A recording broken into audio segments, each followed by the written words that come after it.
Alright, Shalom. First, I want to give all praises, honor, and glory to Yahweh, Bahashem Yahweh Shai, Bahashem Rachak Kodash. Double honors to the apostles of Great Millstone, and peace and blessings to the elect. Basically, I was just meditating, upon really one of the most powerful mental abilities to have, being the power, or the mental capability to move on. Now moving on in basically anything that will affect, your mental peace, or your focus, on the task at hand, which also leads into being able to move on, allows you to detach yourself from this world, because the scriptures tell you, about a man that warreth being entangled with the affairs of this world. Now it starts with moving on. Why? Because when you come into this truth, remember, you were originally a part of the world. You were in the world doing things of the world. You weren't born in this truth. For the most of us, if not all of us. So when you come into this truth, you have to move on by putting away that old man, which the scriptures tell you about. But moving on, it's allowing yourself, to be able to, forget what happened. It doesn't mean that, whatever happened, you just completely ignorant of it and it just happened and it happened. No. Moving on means that you know what happened, you acknowledge what happened, whether it's a fall, whether you went off, whatever the case may be. But you're able to learn from it and not let it hold you back and stop you from progressing. Because believe it or not, when things happen to you, when the Lord tests you, you're not going to pass all the tests. There's some that you will fail, some that you will fall short of. And I'm going to get that precept in a minute. But when you fall short, it doesn't mean that you stay there and allow it to keep getting you. Because guess what? Now you have a demon, that has the opportunity to keep on affecting you in the long term. Why? Because you're allowing that incident to remain in your mind, and it's continuing to eat away at your strength and your focus to this word. You have to acknowledge that it happened. Not saying that it happening was a good thing, but you have to acknowledge that it happened in order to keep moving on. It happened. Okay, cool. Now I know not to do that. Now I know to avoid people like that. Now I know how to defend against something like that, because I've been through the experience and then I failed the first time. So now I know how to pass. And with that mindset, you're able to continue pushing forward, man. And sometimes you do have to be what this world will call an asshole. In order to do that, man. Sometimes you have to be spiritually selfish minded. What do I mean by spiritually selfish minded is that if whatever the case, whatever it is, whatever event it may be, whatever the person is asking you, whatever situation you're in, if you see that that's going to take away from or pull you away from your purpose or from the truth, or it's going to take time away from the truth, then guess what? You ain't about it, man. And that's why we do things on our time, in the sense of, if let's say somebody wants to hang out with you or you have plans for some, listen, if those plans have to come after you've done what you have to do to please the Lord. And this world might not understand that. They might say, well, how come whenever you're ready, you want to hit me up, and then, you want to hang out with me, that's cool, but then I can't do the same. No, you have to, it's called what? Being spiritually minded, man, because at the end of the day, this truth is what takes priority. But you know what? Let me just pull out this precept real quick. This is Proverbs 24, verse 16. For a just man falleth 7 times. So even a just man falleth 7 times. Why? Because the scriptures tell you that the spirit is willing, but the flesh is weak. So here it says, a just man falleth 7 times and riseth up again. Why does he rise up again? Because his spirit is willing. But his flesh is weak. But he has the power to move on to where he doesn't allow his flesh causing him to fall to keep him on the floor. Yes, everybody falls, but not everybody is able to get back up.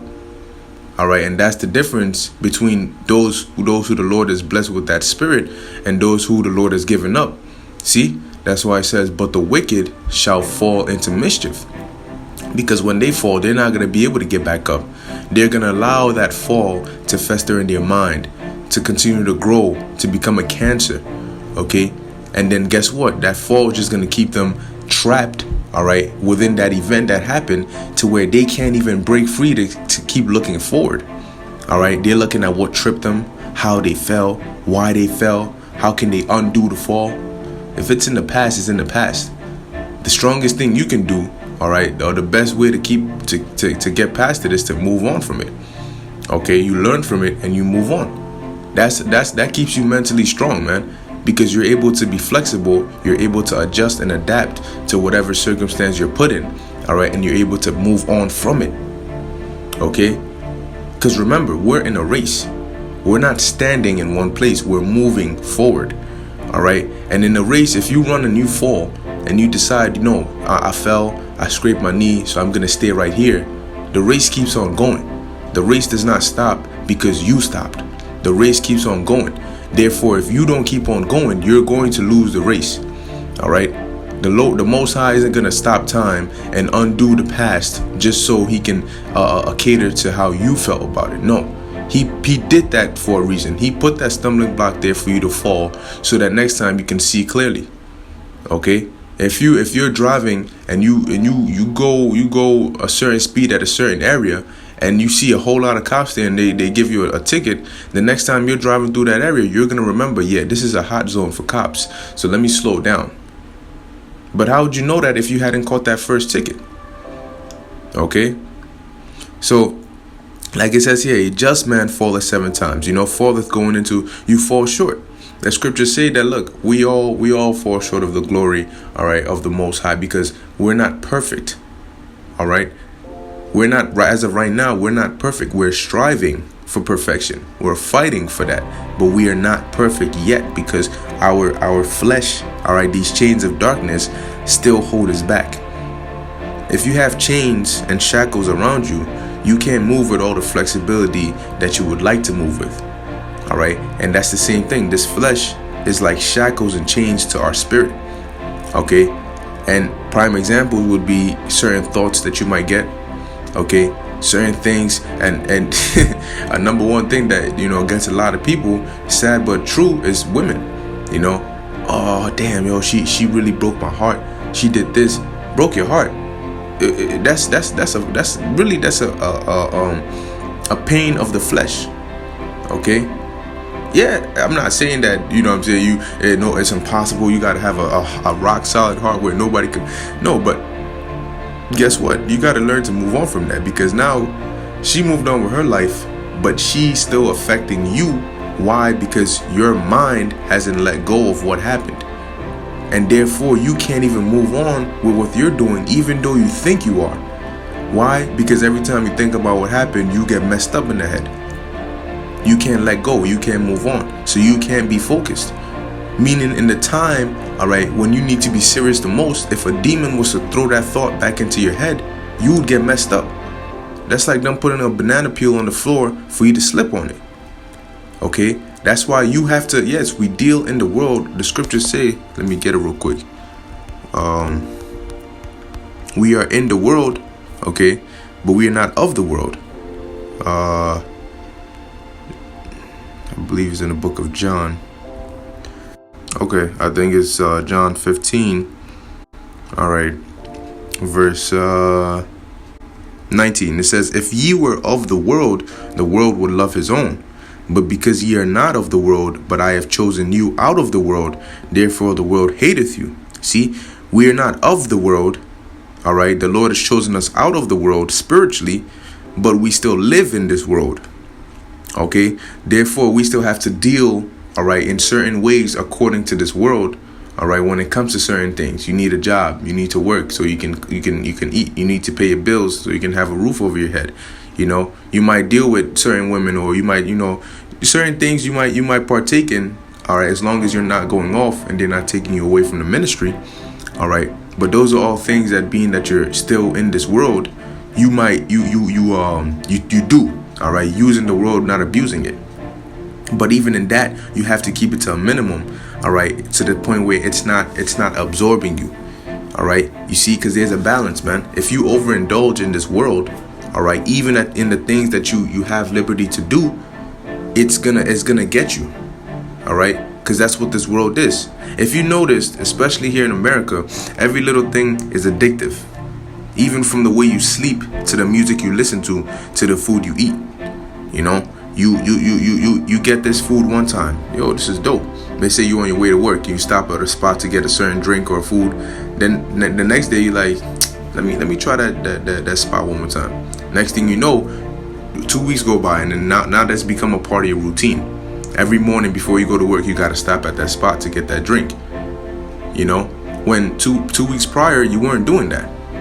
But everything is addictive. You do it once, twice, and if you're not in control, it'll get you. It'll become a thing you do now.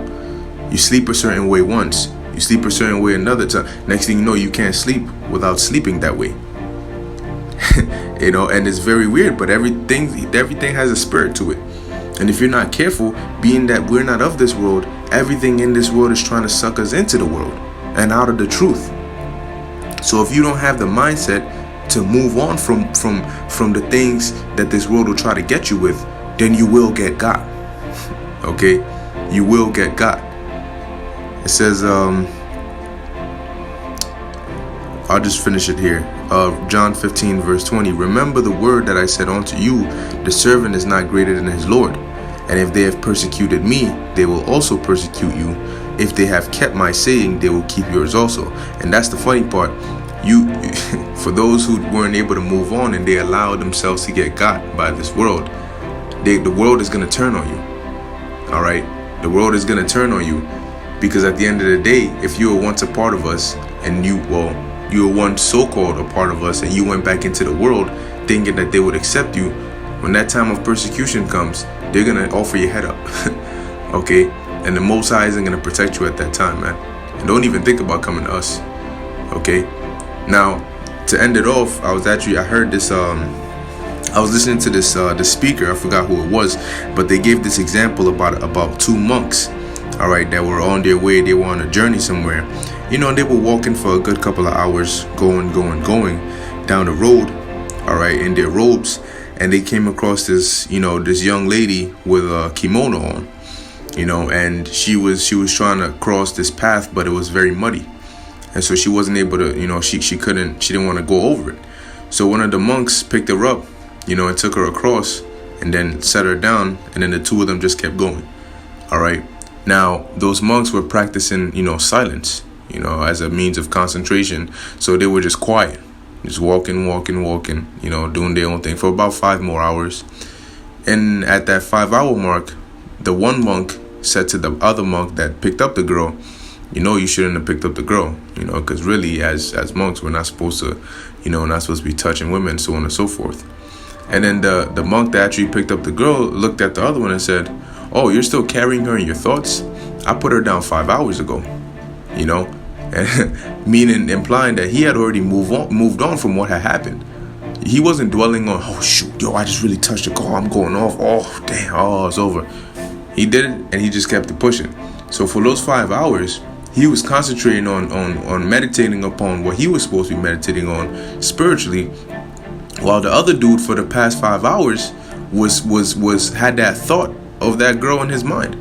So that the other monk had the event still stuck in his mind to where he wasn't able to concentrate. Therefore, that was 5 hours gone, all right, of spiritual meditation that he lost because he still had that event that had happened 5 hours ago stuck in his mind. Now, how short was that event? Let's say it took about 5 minutes to carry the girl over the mud. Now you have an event that took 5 minutes, but yet it took 5 hours away from your time. Okay? An event that lasts 2 seconds, an event that lasts an hour, an event that lasts a year, you let it take away 35 years of your life. You let it take away 10 hours of your life. You let it take away weeks of your life. Why? Because you're allowing it to remain in your mind. Therefore, this person who has caused whatever pain it is to you has already moved on and they're living their life. But even though they're not next to you physically harming you, you're still letting the effects of what they did affect you, and therefore you're stuck in the same place. And I'll tell you one thing, when you're in this truth, in this ministry, you cannot be like that. Okay? Your main focus has to be in this truth. Even if it was a brother who hurt you or whatever it may be, or an ex-brother, whatever it may be, man. Cool. It happened. But is that going to stop you from what you're doing? Does that mean that you change your whole agenda, your whole mindset, you lose sight of the focus and the goal, and now become a hater of brothers or something like that? No. It happened, cool. The Lord is going to justify me. The Lord is going to plead my cause. But right now, I don't have time to dwell on that. All right? I have to do what's necessary and move on. Lord willing, this was edifying to the elect. I want to give all praises, honor, and glory to Yahweh, Bahashem Yahweh Shai. Until next time, Shalom.